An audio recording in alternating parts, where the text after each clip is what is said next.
How much dream coins are you expected to get from community research? That's what this video is about. Let's see how you compare to the average. Welcome back to another Pokemon Sleep video, it's Vinny here. Thank you to all the data submissions so far. We now have over 300 submissions, the most responses submitted by Condamore from our Discord, followed by Dream Diva and Chardizzle. Data analysis thanks to Slashburner once again. And here are the results. The chance of you getting a dream coin drop from your friend, if they're at closeness 5, is about 25%. This should be pretty accurate because we've got a pretty big sample size for that, with 2,500 friends reports being recorded. And as usual, we don't have as much lower closeness level reports. However, for some reason, this time around, we have less closeness 4 reports than other closenesses. Why that is, I'm not sure. Maybe a lot of people got unfriended and started building their friendship from 0 again. But regardless, the current dream coin drop chance is 33 to 34% for closeness 4. Because it's only a sample size of about 100, this is not accurate enough. In fact, we can probably draw a trend given that at closeness 3, it's also about 25% and that's got a few more data points at about 300 sample size. So my gut feeling tells me that closest 3, 4, and 5 are all 25% drop rate. Whereas at closest 0, 1, and 2, we're hovering around 10 to 15%. We're still looking to improve the accuracy of these results, so keep submitting your data, especially if you have low closeness friends. Now you may have noticed that when you do get coins from your closeness 5 friends, you get double the amount than any other closeness levels.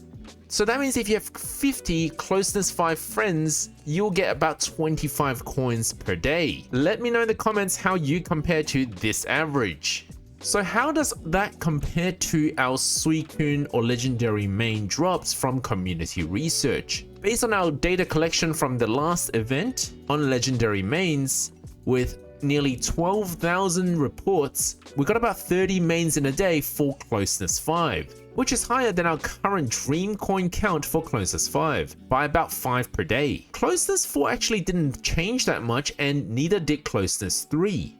Closeness 2 though, for the legendary event, was lumped together with closeness 3 and 4 with how much mains you got from them, approximately 13. But in dream coin counts, based on our current data analysis, we're only getting about half of that, making closeness 2 being lumped together with closeness 1 and 0. So it looks like the developers may have made changes, although not very much, regarding the variability of main drops across the different closenesses. For the long-term players, closeness 5 is what matters the most, and unfortunately it is relatively nerfed. But does it matter because they're different items anyway? Well, it depends on what you can get in the shop with the same amount of items. So that's what we're going to look at. How do the exchange costs compare between legendary shops and dream coin shops? So we're going to look at the items that are the same across the different shops, mainly Handy Candy S, Dream Cluster S, and Main Skill Seed,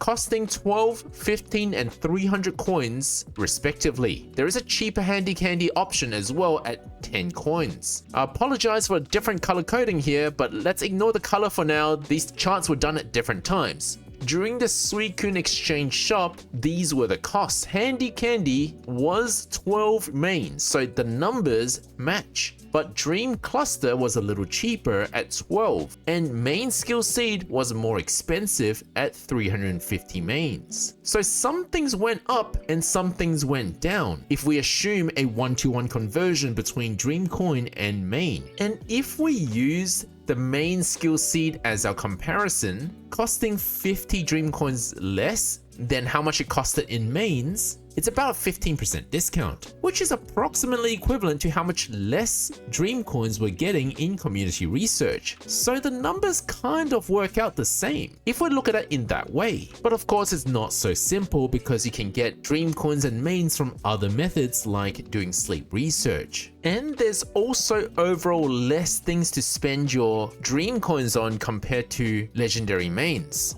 If we ignore the Paldean candies, there's only about 1400 dream coins that you'll need in total, and it's actually not as pay to win this time because you can't even get them from bundles. By comparison, we needed 4000 mains in order to get everything in the shop except the Suicune candies. And to add to that, you can see how much dream coins you can get from your sleep research. For example, we will get 14 dream coins from Dragonite 4-star. We can compare that on the Radiantix website to how much mains you obtained in the previous events. So for Suicune, it was 14 as well. So if our drowsy power never changed, on average we approximately would get the same amount of each item. Of course, with the legendary events you got a little bit more if you matched the correct legend to spawn at 65 mains, whereas it doesn't happen with the Dream Coin event. There is no legendary Pokemon associated with the Dream Coin event for that extra boost. The numbers do fluctuate a bit if we look back to Entei and Raikou mains as well, but between Dream Coins and Suicune, they're largely the same. So I think even if there is a nerf, relatively speaking, compared to the legendary events, overall I'm pretty comfortable with completing all of the event exchanges except for the Paldean candies, and this time we don't even have to buy any bundles to do that. I think if you maximize your drowsy power every day of the week, we are actually, relatively speaking, given more than enough resources to get all the items this time around.